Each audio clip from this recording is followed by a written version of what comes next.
The event, which draws attention to the sacrifice of military personnel, was attended by top government officials, military leaders, and families of the fallen soldiers. Vice President Kashim Shettima, representing President Bola Ahmed Tinubu, led the national tributes, laying a wreath at the War Memorial to honor the brave men and women of the Nigerian armed forces who gave their lives for the country's peace and security. The ceremony also featured a minute silence observed by attendees, followed by gunshots in honor of the fallen heroes.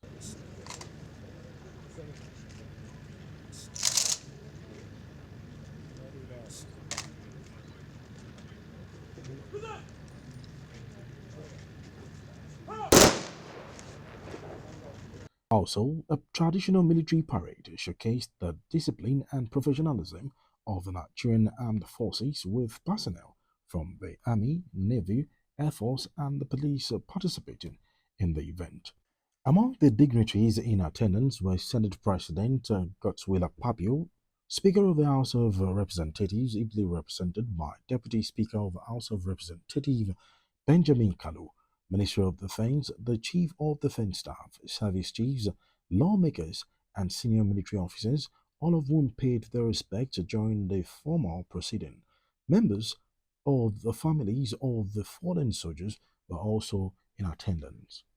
The doves, otherwise known as white pigeons, which symbolizes peace, was released by Vice President Kashim Shettima. The national chairman of the National Legion, Major General Abdul Malik Jibril, retired, thanked the federal government for their usual support.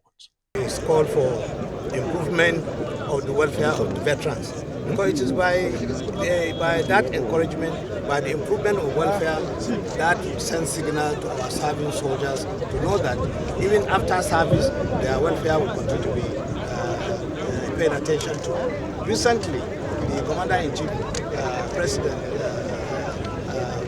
Bola Ahmed Tinubu, GCFR, has signed a revised terms and conditions of service for officers and soldiers across the board.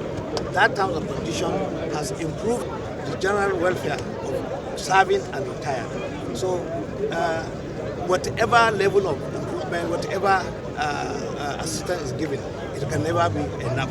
There's always room for improvement. So any call towards making a better condition for our members of the armed forces, both serving and retired, is a welcome thing. So I agree with you entirely. Widows and other members of the families of the fallen heroes also called for more support in terms of their welfare. We are calling on the government to consider the empowerment, access to education of the families of the fallen heroes. And this is very important. We are committed to this because whatever we are doing in Nigeria today, the success of it rests on the battle that are fought by them. We want the government to help us increase our military pension that will commensurate with the current realities. And about the strike that some ex-servicemen do, so the government has shown a little bit distant to us, but that is not enough. So they should try to increase our military pension, because we cannot cope. Our children go to school, some of us pay rent, and others. I don't speak on behalf of the widows. I think as the day goes by, help comes on the way. And I want to give a big shout out to the Deputy President, who has taken it upon herself to be the voice of the widows and to cater for them.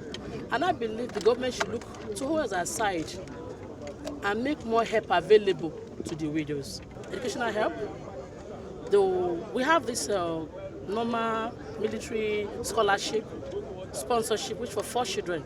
So our mother, who is the Deputy President, should please plead for those who have more than 4 children, so that those can be catered for as well.